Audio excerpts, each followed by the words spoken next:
Hello, everyone. Good to be here uh, for this last session uh, of this hackathon. 2 weeks hackathon and a third week for the judging part. Welcome, everybody, to be here. Happy to be here. Um, yeah, say hello in the chat if you're there and tell me as well where you come from and which time zone are you. More in France or in India? I've seen through the application that, yeah, like you guys came to and participated in the hackathon from all over the world. We'll see that in this presentation, but that's really cool to see. Um, that, yeah, the Starknet ecosystem and Starknet community has no limit and no border. So yeah, nice. Hello. I can see that some people are joining as well now. Okay. Yeah, I'm pleased to welcome everybody to this closing ceremony. Finally, today we'll learn uh, who is the winner of the hackathon. Hello, Ryan. Hello, Shipsoleil. Hello, Crypto Nerd. Hello, Shilax. Yeah, good to see you here. Hello, Yaman. Hello, everybody. Nice. So yeah, let's get started. So welcome everybody. First, a quick word about who we are at Pragma, and thanks everybody to also participated in the hackathon.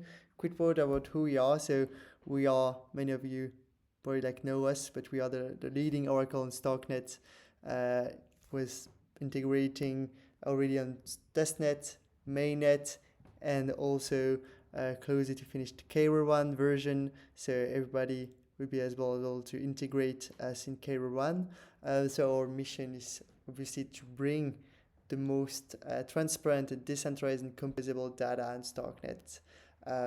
So we've been working hard to do that, and we're happy as well to provide 30 pairs and also realize volatility, but also yield curve on Starknet to leverage the best DeFi protocol and beyond on Starknet. So yeah, so today, what are we talking about? So we'll go through quickly to the hackathon overview, what happened during those 2 incredible weeks, and then a key stats. Quickly to overview the hackathon. Then we, of course, thanks to all the judges that has been working hard during this week of deliberation. And then, yeah, finally, the awesome hello. The awesome who won the hackathon, who is the second, who is the third, and who will be grabbing the top 10 projects reward. So we have like 8K allocated for that. And then we'll go through quickly to the bounties.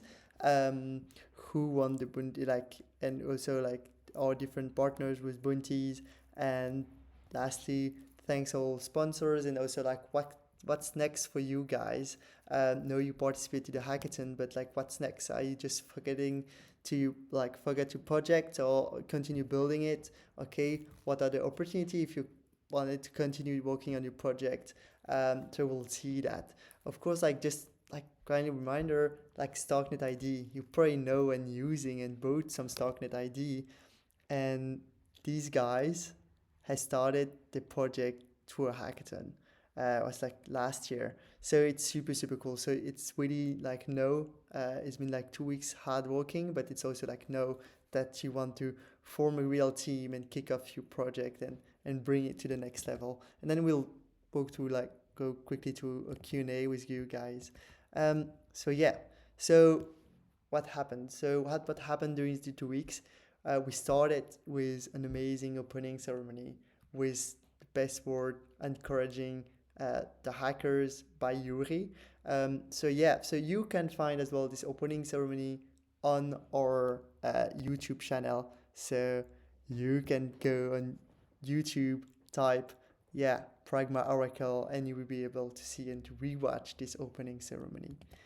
Then during these 2 weeks, we had incredible talks from all our sponsors, but like bringing and taking people to coding and onboarding with One, but also with Herodes API, with Madara, of course, with Dojo, with Break. It was like really, really nice to onboard and to also, yeah, having all these resources that are now, as I said, available on YouTube.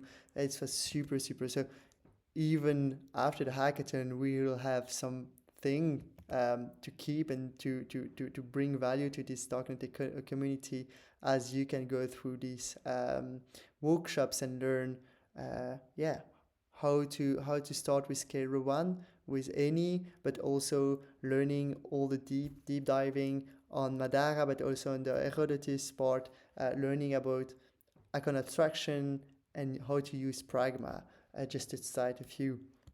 So yeah, so that's what happened during these 2 weeks. That was really, really nice.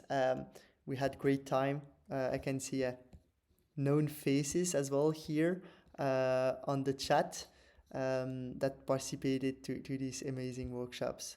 Here are a bit of key stats. I like, it was last minute. I did that. Uh, I watched the okay, who participated, because like we had like 335 participants, uh, and I wanted to see, okay, where those people come from, and I was super, super, yeah, uh, surprised that India has come from, like, has the first representation, because like we know that France like France is main, like lots of French people are building on Starknet. Uh, and so yeah, so we can see that people come from all around the world, not especially like not only Europe or South America or India, but also from Asia, Africa. We can see here Nigeria is 9.4%. So that's amazing to see that you guys come from all around the world. So and yeah, so I was really, really surprised, and that's why I wanted to share that stat with you today, because I just find it amazing that we are able, in this community, in the blockchain Starknet, that we are able to work with everybody around the world. That's really next level.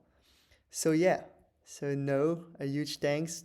2 weeks of 1 week of hard working from our judges. So Annie from Nethermind, Louis from Starkware, Gnana from Starkware, Roberto from Lambda Labs, Lord of a Few from Realms, Tiago from Herodotus, Thomas from Starknet ID, Terence from Cartridge, Eddie from Space Shard, Greg from Kakarot, Darlington from Argent, Sil from Brick, OXEvol from Pragma, Roma from Avenue, and Luca from Starknet, and finally our beloved Matteo from Pragma. So yeah, so now I think everybody's waiting. So who is the winner of this hackathon? The tension is palpable. So who is the winner of the hackathon? The winner of the hackathon is Zero Night from Finality Sequencer, from Radius, who built Finality Sequencer. So big, big, big congrats to him. And he is here today with us, and he will talk about um, his project. So let me go with him. And hello, hello, RG Park. We just announced that you won the hackathon. How do you feel about it? Hello, Yeah, hello. hi. Thank you. Actually, I didn't expect it at all. Quite surprised to win this hackathon. I'm really enjoyed this hackathon, and thanks for giving me a great opportunity to present present my idea in this Starknet community. Yeah, of course, amazing. So yeah, so how maybe you have like a small presentation for us, or like why did you choose that idea to build for? Yeah, sure. I will share my screen to explain my Okay, idea. awesome. So yeah. So I implemented a project called the Finality Sequencer. which proposed a better sequencing mechanism for rollups on Starknet during this hackathon. So I believe that the concept of fractal scaling will properly address scalability in blockchain and bring massive user adoption. So in other words, that many dApps deployed on Starknet will be in the form of rollups rather than a smart contract. This is because rollups provides a better scalability and flexibility to dApps. However, unlike smart contracts, when developing a rollup, developers need to consider things other than business logic. And one of the key aspects is running a sequencer to build a block for the rollups. So currently, the sequencer for rollups operates as a single and centralized sequencer for scalability. However, my project focused on two issues arising from this. First one is finality. Granting finality to a user's transactions means that the transactions is recorded on the base layer, which is currently Ethereum. However, for app-specific rollups like a layer 3, it may take a significant amount of time to achieve finality. So this affects the user's experience in negative way. The second one is MEV or censoring. So due to centralization, the rollup sequencer can engage in malicious behavior for its own benefits. This is because the user's transactions are transparent and can be seen by everyone. So to solve these two problems, the finality sequencer incorporates the following two approaches. First one is the economic instant finality. So when a user submits a transactions to the sequencer provides the user with the order commitment. This order commitment promises that the user's transaction will be included in a specific position in the next block. So if the sequencer is found to have violated this promise, it can be enforced by slashing the sequencer's state. So this allows the order commitment to provide a form of economic instant finality. Second one is encrypted mempool. That the reason for MEV or censoring is the transparency of transactions. So to mitigate this, users encrypt their transactions and submit them to the sequencer. The sequencer only maintains the encrypted state of the transaction during the generation of the order commitments. So since the sequencer has promised the index at which the transaction will be processed, malicious actions like MEV or censoring become impossible. So this is the finality sequencers architecture. Rollup frameworks like Madara will be used to deploy rollups on Starknet easily. And then also a storage proof like Herodotus can be used to check out whether or not order commitment is kept or broken. So because by using the storage proof, we can prove that a user transaction is included in a specified index in some block. So actually, this feature is not currently supported in Herodotus, but it helps to verify the order commitment trustlessly in a smart contract on Starknet when user claims the sequencer's misbehavior. My next plan is that I'm gonna contribute Madara, which is the rollup framework open source. So we will provide encrypted mempool and also a great finality for rollups. So so yeah, that's it. Thanks for listening, and then thanks again about the whole hackathon. Thanks a Thank you. lot. Thanks a lot, AG. That was really, really enrichful. Yeah, so I can see as well one question bullet in the chat. Yeah, like a thread. I will make a thread this week when I will share all this information. But yeah, this repo will be available in public, so you will be able to check it out. So let's up. Let's go back here. So Thanks, and again, congrats, AG or Zero Night, for this first place and amazing project that you came up and you built during these 2 weeks. So, who is the second place of this hackathon? The second place is awarded to Tracer, who has a project done by Approve. Congrats, Approve, for making up this project. Again, we'll as well go with Approve and learn more about his project and why he decided to build it up. Let's go with Approve. Hello, hello, hello, hello. Hello, hello. Congrats for Hi. hello. Congrats for your second place of this amazing hackathon. Uh, I'm sure these two Thank weeks you. has been hard as well, hard working, and yeah, congrats for your project and your second place. So no, Thank you. the scene is yours. Uh, yeah. So thanks a lot for giving me the chance to present over here. I'll quickly share my screen and give an idea about what my hackathon project was about.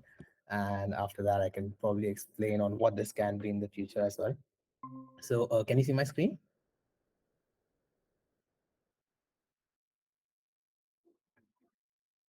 Awesome. So basically, my project, the problem statement was already specified by the Lambda team themselves. They wanted a tracer for Cairo. So if you're coming from Web 2, or even I think probably for Solidity, a tracer basically in any programming language is something that allows you to see line by line what's happening in your code. So what happens is that you have written down some code and now your code is breaking somewhere for any reason, and you don't understand why your code keeps on failing, right? Maybe your transaction is failing, or you're getting some memory overflow, or any error. It could be any error, and you don't know exactly on which line it's breaking. And especially in Cairo, when the error statements aren't very good, how do you know at which specific line does your code break? Or even if your code doesn't break and it doesn't create the correct output, for example, you want the output to be 10 but the output is like 5. So a tracer is something that lets you see line by line what's happening in your code. What this means is that you can see line by line the value of the registers that exist during the execution of your program, and you can also like keep on stepping over to the next step to see how the value of registers change over time and to see how the flow of your code is. So that's basically a tracer for any programming language. And the problem statement over here was to build something like that for Cairo. So all my entire code is like there's a PR on the Cairo RS, which is I think now renamed to Cairo VM repo. And if anyone wants to check it out, you can check it out over there. But all the code is within a feature flag called with tracer. The reason for a feature flag is that a tracer is basically a debugging tool. You don't really need a tracer when you are shipping your code to prod. Like when if the Cairo VM is going to be used within Madara or within the Blockifier, then we don't need the tracer over there. The tracer is something for users, end users who are just trying to figure out what's going on wrong with their code. So everything is behind a feature flag, and if you want to turn that feature on, just build your code with the feature called with tracer. Once that happens, let me show you how you can use the tracer. So the idea is to just run your code like you would run any normal Cairo program. Right now, the Cairo VM in Rust only supports running programs from the command line, which are from Cairo 0. So I'll show you a Cairo 0 program for now, but you will get the idea of it. So you just specify the CLI within the target folder. You specify the path to the JSON file, which is your compiled Cairo 0 file. You specify the layout. The layout is, we'll use all Cairo in this case. You can use StockNet if it's a specific smart contract. Then there's a memory file and there's a trace file. So the memory file is basically a binary file which stores all the value of your the memory registers that happened during the execution of your program. This is the relocated memory. So in Cairo, what happens is that during the execution, all your memory is like spread out in different locations. But it makes it easier to create the proof as if at the end you relocate all the memories into one continuous segment. You don't really need to understand how that works, but yeah, the memory over here is relocated memory.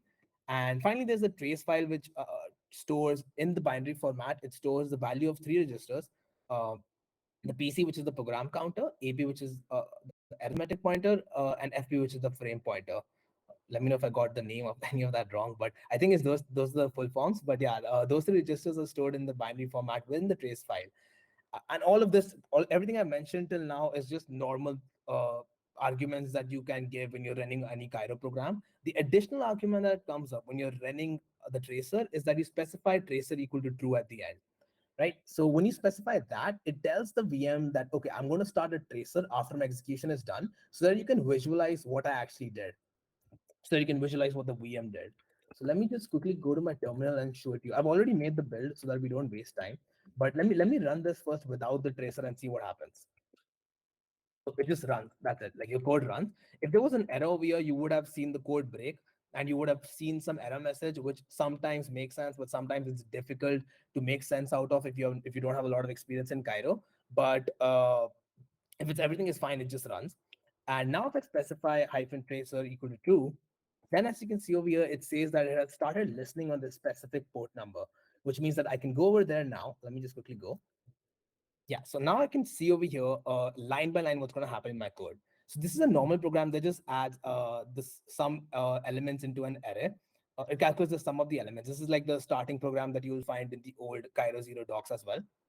So as you can see, our code starts off. This is the main function. This is just a constant declaration. So the PC doesn't start from here. The PC starts from the first actual statement, which is the alloc function.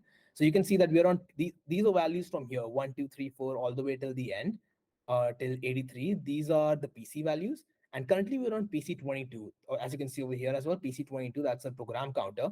And these are the AP and FP values, which you can also see over here. So these are instructions that you can use. I've also specified them at the end of the doc that I've created. So I'll just walk you through it right now, right? So I'll click on S, which means I'll go to the next step. So when I go to the next step over here, I should ideally go inside the alloc function. So as you can see, I'm inside the alloc function right now. I'm over here. And you can see the return PC is 24, which means that once this function is executed, I should come back to the 24th program counter, which is over here. Right now, I'm on the first program counter. Let me click on S again, and it puts me on the third program counter. So this was the first program counter, and the second is the value which you're storing, the immediate value, which is 1. Then I come to this program counter, and now if I click on S again, because I'm returning, I should come to the return PC, which is 24. There we go. The return PC, I'm on 24 now, and I'm on this statement, which is after the alloc function. So I can use a lot of other tools over here as well, and like use all these shortcuts here to play around. I'll just show you one of them for a demo. Like let's suppose if I add a breakpoint to this one over here, it's just a random one, and I click on B. So my code execution goes straight to there, just how a breakpoint functions. It skips everything and reaches that specific step. And like I can then, if I had something on the FP or return PC, I could see it over there. The future vision for this project now is, firstly, I have to add a watch expression over here where you can watch your variables. This is something we had in the Python version, but we need to build in the Rust version. And there was some incompatibility I was facing, because of which it wasn't possible right now. But this is something we love to have in the future. But the ultimate goal that I think that where this can finally go is something like Tenderly, but for Cairo. So if any of you are coming from the Ethereum ecosystem, there's a very good chance that you probably use something like Tenderly. I have it open over here as well, just to give you a small idea of what it is. Tenderly is basically a debugging tool for Solidity, which shows you the line by line execution of any transaction which has happened on any EVM chain. So Arbitrum, Polygon, Ethereum, everything works. It shows you line by line what exactly happened, and I can just put my transaction hash. For example, I'm on this specific transaction hash right now. I put my transaction hash and it tells me that the error is invalid nonce. Not only that, if I scroll down, I can see that the first function which was called was swap without fees. Then that called, I think, send log payload, which called get digest. And you can clearly see what functions were called repeatedly. And finally, and reverted on this line, verify digest failed. And it failed on this line over here, where it says required nonce equal to, and like this is the statement, and this is the error it threw, which I could see over here as well. So the end goal, I think, is that we should have something like this for Cairo eventually, where like once like we have Sierra and everything properly on prod, and we have failing transactions.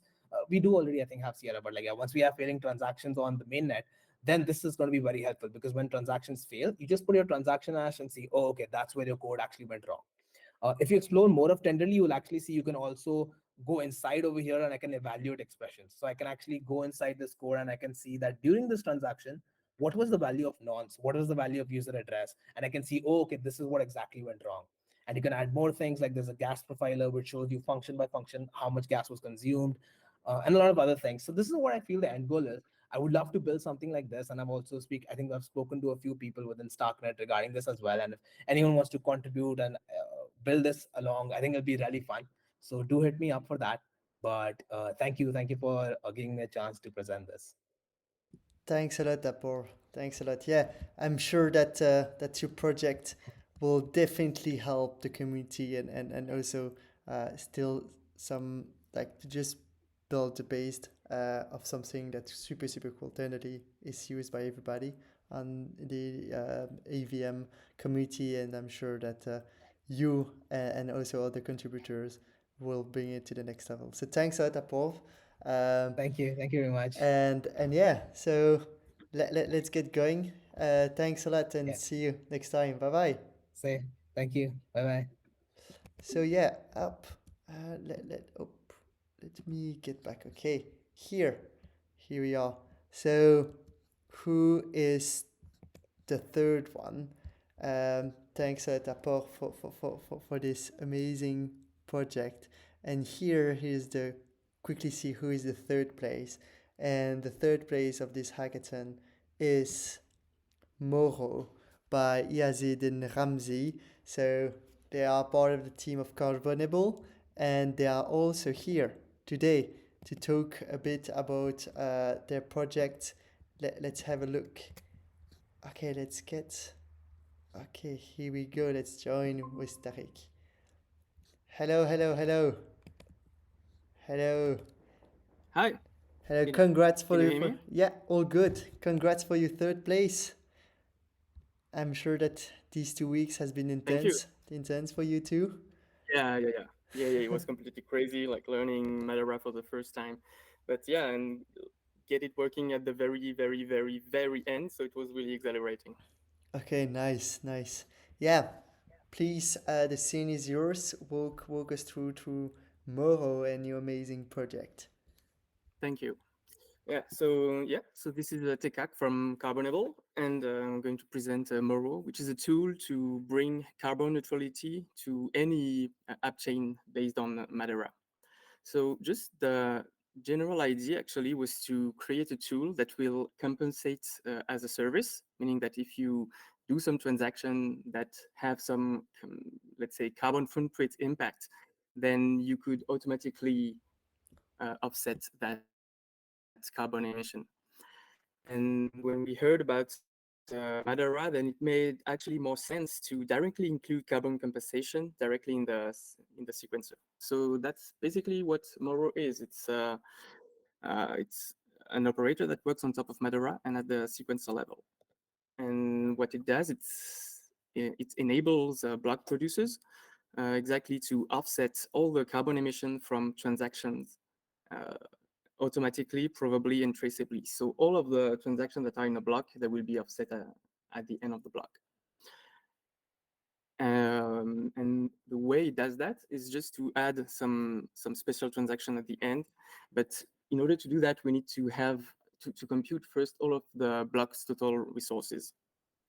And once we have that, we can send payment to actually buy the carbon credits needed to offset the whole block. And one way, the way we chose to do that was to use the fees from the sequencers to directly pay for that transaction. So just in more details, we just have a pool of carbon credits that is deployed during the genesis of the app chain. And right now we fetch carbon offsetting costs using an API. And as I said, we added the total resources of the whole block, and we added that, we computed it, and we added that to the block header, so that in the end, when the block is done and on finalization, we are able to compute the whole block emission and offset them by sending a transaction directly to the carbon pool we deployed at Genesis. So this was the original idea, what we managed to do.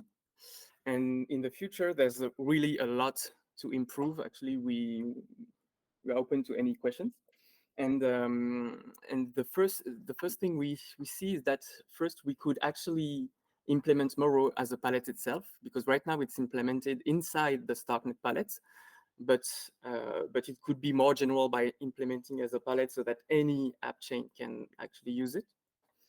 And also we need to use inherent transaction for first getting the offsetting costs, but also to add the decarbonation transaction directly into the parent block. And once we have that, then we'll be able to create, let's say, some kind of leaderboard where we can see all of the sequencers that are participating in the app chain by creating blocks, and all the sequencers that are actually compensating their blocks. Because since we have transaction inside the block, then we can actually compute a leaderboard of all sequencers and how much they actually compensated. Yeah, so that's Okay, awesome. Thanks a lot for this short presentation and what you built. I'm sure it will bring value as well. Uh, First to the world, because I know that you are carbonable. You're also deeply working day after day to bring blockchain a greener world, and also to support that yeah. big topic and society topic and issue. So bring that blockchain more green, and especially like Madara. Uh, it's really nice, and using that new technology of Madara to achieve that is super nice. So thanks a lot. So yeah, your information will be shared as well in the description of this video, but also on Twitter, when we will do a recap of the hackathon. So if people are interested into like first asking question, but also working with you and helping you on Of course. that, they will be able to find you and reach you out. So thanks Yeah, a lot. that's Perfect. Thanks, Tariq. Maybe you have a last word to say? yeah, we are open to contributors, and yeah. Awesome. Thanks a lot. Have a great day. And again, congrats for the third place. And thanks Thank you very much. for building such a nice project for our hackathon. Awesome. Let's continue. Okay, here we are. Let's continue our walk through. Okay, what's going next is next is who is the top 4 to the top 10. Oh, so top 4, my bad. Top 4 to top 10 is first Mirror by Oik Sasha, Starpong by Grido, an amazing blockchain games as well, like Dojo Shooters, Gainer Blockchain Games by Schradi and Schiverseld and Brendan. Also like Kaka Chain has been as well quite a noise on Twitter last week. So again, congrats for your 7th place. Haj Bash Bai, I hope I pronounce it correctly. Amenotep from by Valdo, who built an amazing project using Checkpoint. Also like again, another game, Dojo Arena, by Yusuf, Emir and Yaman. And lastly, Custard. I can see as well that there are some Custard people in the chat. So congrats for your 10 spreads. Congrats Lawrence, congrats Warbird, congrats Fox, congrats Meek for your amazing work. So here is the top 10 of this hackathon. Thanks first everybody, because we shouldn't only thanks them. So yeah, congrats. So of course, money was awarded for this top 10 hackathon, for this top 10 project, but not only, like you've been working as well and applied for all our bounties during hackathon. So many projects you guys did, it was amazing, and also like so many bounty we had, so we couldn't go through every bounty. But of course, if you have if you will receive money from bounties, you will be contacted. We have our email, your email. We have as well your Telegram. So you will be let known. You will be as well ping to ask for your wallet, so we can reward you with this amazing bounties, and also the top 10, and also the general track. It was like so everybody was going to earn money to for this hackathon, because everybody as well above 70% would get rewarded again, besides the bounty. So you could really accumulate all of that. So again, thanks out to all bounties, all projects. You will be being regarding all bounties. So thanks a lot. And yeah, so thanks a lot to all our sponsors. Of course, Darkware, Lambda, Flowdesk, Madara, Brick, Teikai. I'm sure that you guys really enjoyed as well the Teikai platform. It was really easy to first onboard people, but also to share information with you about every workshops, but also about the rules, about how to set up a project. I really enjoyed as an organizer working with Teikai, and I'm sure you guys as a hacker, you also enjoy that like all-in-one platform. So yeah, thanks again to Nethermind, Dojo, Cartridge, Realms, and also Argent, Herodotus, ZK-Land, Starknet ID, and Snapshot and Avenue. Without them all, we couldn't make this event such a success, and it wouldn't happen. So it was really nice to have everybody on board. So yeah, so what next? First, Starknet has a grant to give, and to give for also like newcomers. So if it was your first step in Starknet and you had never built a project on Starknet before, and you started through this hackathon, please ping me. Here is my Telegram handle, and ping me, and I can as well connect you with Louis, who is in charge of the grant of Starkware, and I'm sure that we can talk together if you are new people on Starkware.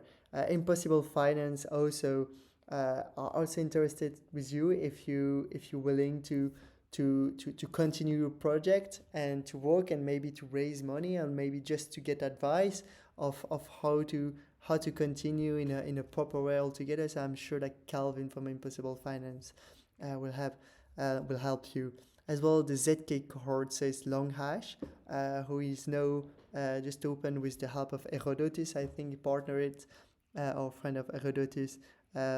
So yeah, so they're doing an accelerator as well for the any ZK project. So there are like many ZK projects in this hackathon. So yeah, thanks a lot to everybody, and also feel free to ping me or to ping them if you want to continue your project.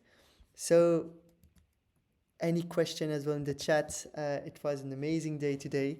I was really pleased to have you all here to close this page of this first Pragma Cairo hackathon. I'm sure we will do many of these. This was the summer 23 version. We have the ranking on different bounty. Yeah. So you will have the ranking of the bounty. So every bounty, it's the bounty issuer who are in charge of the distribution, and also how much they allocated to each project. So if you are eligible for bounty and rewarded by bounty, you will be notified by private message, and you will know as well how much you will have.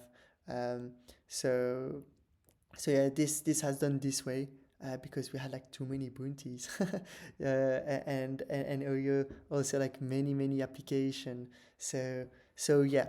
But like if you apply to a bounty, you will be notified if you were eligible, and if you are going to be rewarded for this bounty. So maybe another question from somebody else. Otherwise, yeah, you have my Telegram handle, and I'm happy to answer all your questions all the time.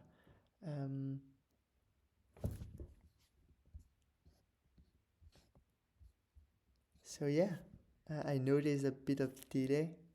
delay with you guys. Thank you. Yeah, thanks a lot for your work. Without you, this event wouldn't be a success as it is. Thanks a lot. Is really make me happy to that the event we organized was pleased you and was a great journey for all of us. So yeah, I'm going to wrap up. Thanks a lot. See you in Paris if you're going to Paris. The whole Pragma team will be there, and I'm sure many of you guys will be there as well. So thanks a lot, and I'm pleased, to close this first Pragma Cairo hackathon. So thanks everybody, and have a nice Monday. Goodbye.